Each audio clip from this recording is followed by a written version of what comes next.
무단퇴사는 뭘 해도 손해배상이 불가능한 건가? 그렇진 않아요. 실제로 인정된 사례들이 꽤 있습니다. 직원이 9월 30일에 그만두겠다고 말했습니다. 그리고 그 다음날부터 나오지 않았는데요. 인수인계도 당연히 없었고요.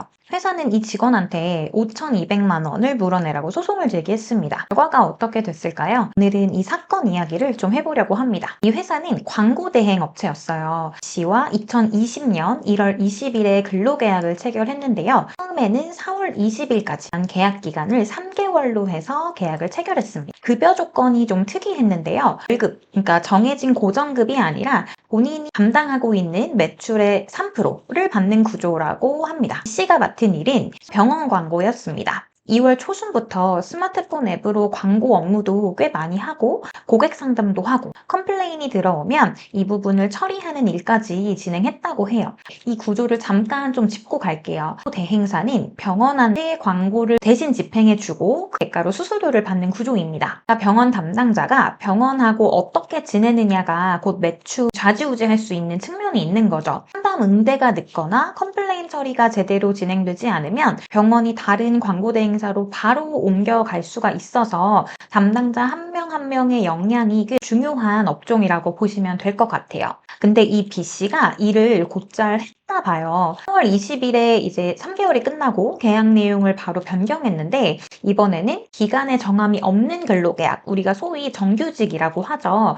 정규직으로 좀 전환이 됐다고 해요. 회사도 이 사람이랑 3개월 좀 일을 해보고 뭐 일처리가 나쁘지 않네, 계속 좀 가봐야겠다라고 판단을 아마 했던 것 같아요. 이렇게 한 9달쯤 됐어요. 30일쯤에 B씨가 갑자기 회사에 나 좀 이제 그만해야 될 것 같다 라고 통보를 합니다. 그리고 문제는 여기서부터인데 그 다음날부터 출근을 하지 않은 거예요. 이제 회사 입장입니다. 회사는 이제 계산기를 두드려 봤는데 2월부터 9월 8달 동안에 성형외과에서 받은 광고 수수료가 월 평균을 내니까 1억 7천만 원 정도가 됐다고 해요. 그런데 B씨가 나간 10월달 그때는 1억 1,700만 원으로 떨어졌다고 합니다. 차이가 평달하고 비교했을 때 5,200만 원이나 나는 거죠. 회사 주장은 이랬어요.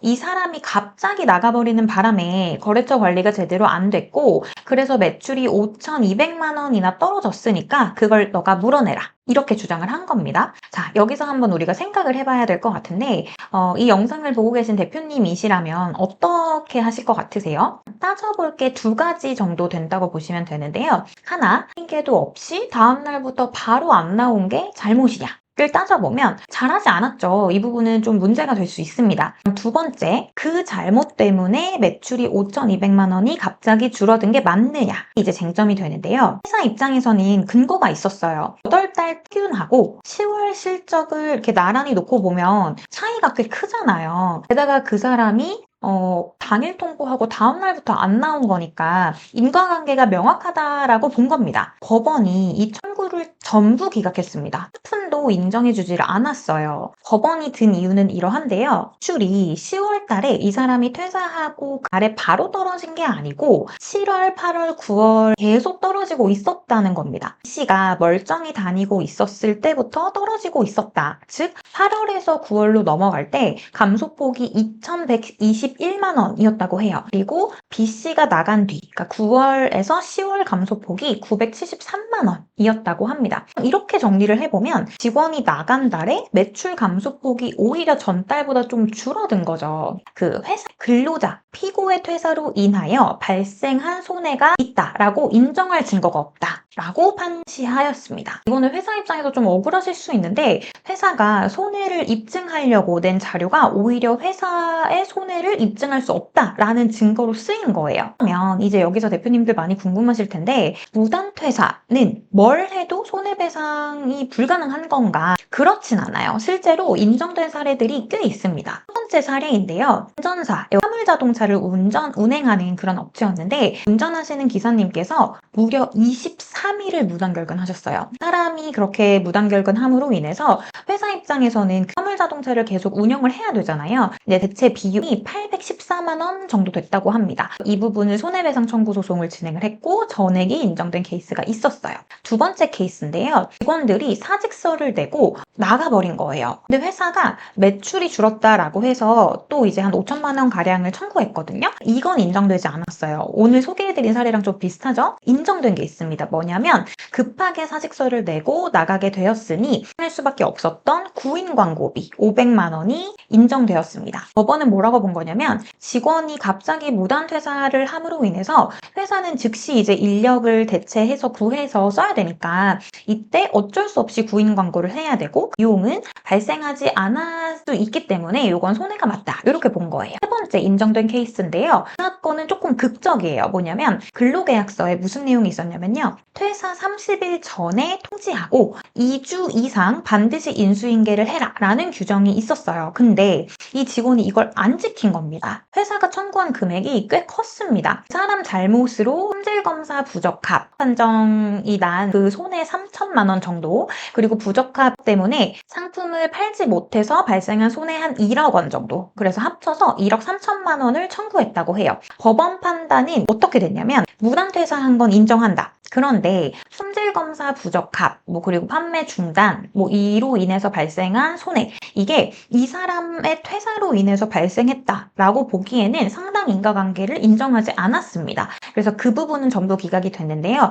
두 번째 케이스랑 똑같이 구인 광고비 500만 원이 인정됐습니다. 즉 1억 3천만 원을 청구해서 500만 원을 받은 거죠. 네 번째 마지막 케이스인데요. 여기는 이제 학원인데 합기도 사범님이 퇴사를 하시면서 1개월 전에 알려야 한다, 이런 근로계약서 조항이 있었어요. 여기도. 근데 이거를 지키지 않고 갑자기 그만두겠다라고 통보를 한 겁니다. 그래서 이제 체육관 대표님이 100만 원 청구를 하셨어요. 법원은 재산상 손해는 인정하지 않았어요. 대신에 인정을 하긴 했는데요. 뭘 인정했냐면 대체 인력을 구하느라 이 사업주가 들인 노력과 시간 등 고려해서 위자료 100만 원이 인정됐습니다. 그래서 노무사로서 제가 하나 짚어드리고 싶은 게 있는데요. 구인 광고비가 인정된 두 사건에는 공통점이 한 가지 있습니다. 바로 민사소송법 제202조의 2라는 조항이 적용된 겁니다. 이게 뭐냐면 손해가 발생한 건 분명한데 금액을 정확히 계산하기가 사안의 성질상 매우 어려운 경우에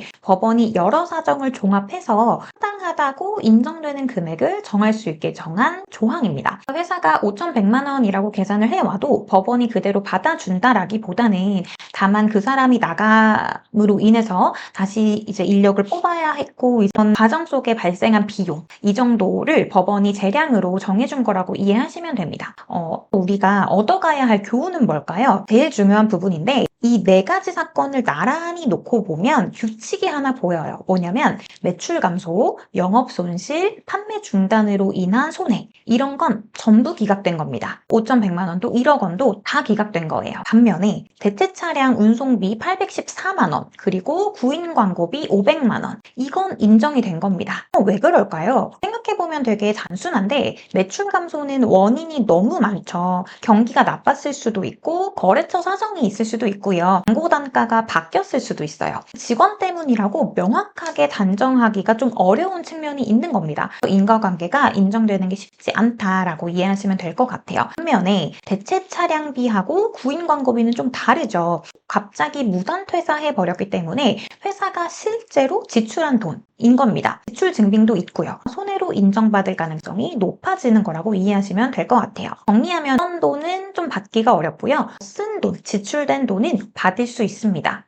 실무에서는 이렇게 접근하시는 게 좋아요. 사람이 갑자기 나갔을 때 회사 절차를 지키지 않고 무단 퇴사를 하는 경우에는 그 인해서 회사가 실제로 더 쓰게 된 돈, 지출된 돈에 대한 증빙 자료를 모아두시는 게 중요합니다. 인력을 구하느라 급하게 쓴 비용, 채용 공고비, 외주로 넘어간 비용, 이런 비용은 증빙도 정확히 되잖아요. 산정하시고 이 부분을 청구하시면 인정될 가능성이 높다라고 이해하시면 될 것 같아요. 한 가지 더 말씀드리고 싶은 게 있어요. 직원 무단 퇴사 이런 일들을 겪으신 대표님들께서 자주 질문을 주시는데요. 그러면 근로계약서에 어떻게 반영을 해야 되냐, 무단 퇴사를 하면 얼마를 배상하도록 이렇게 해놓으면 무단 퇴사가 좀 줄어들지 않겠냐, 이런 질문을 주시거든요. 결론부터 말씀드리면 그건 안 됩니다. 근로기준법 제20조에 어떤 내용이 있냐면 사용자는 근로계약 불이행에 대한 위약금 또는 손해배상금을 예정하는 계약을 체결하지 못한다라고 되어 있어요. 미리 금액을 정해놓는 것 자체가 금지되어 있다. 이렇게 이해를 하시면 돼요. 계약서에 썼어도 그 조항은 효력이 없고요. 노동청에서 보면 바로 삭제하라고 합니다. 벌금이 바로 나올 수도 있어요. 좀 안타까운 건 요즘 이런 상담이 굉장히 많이 늘고 있다라는 건데요. 저희 자문사 대표님들께서도 많이 질문을 주시거든요. 예전에는 좀 그만두겠다라고 하고 한 달 정도 여유 기간을 두고 인수인계도 잘 하고 이런 경우들이 많았는데 요즘에는 좀 안 좋게 감정적으로 좀 마음이 상해서 나가시는 케이스에서는 이런 퇴사 절차나 인수인계 기간을 준수하지 않는 경우가 많은 것 같아요. 서로 좋은 마음으로 같이 일하게 됐고 나갔을 때 좀 감정이 상했더라도 이런 뭐 손해배상 청구 소송이나 이런 좀 분쟁을 방지하려면 서로 좀 어느 정도는 좀 양보를 해가면서 마무리를 지으시는 게 합리적이지 않을까라는 생각이 실무에서는 많이 듭니다. 까지 노무사 김은정이었습니다. 감사합니다.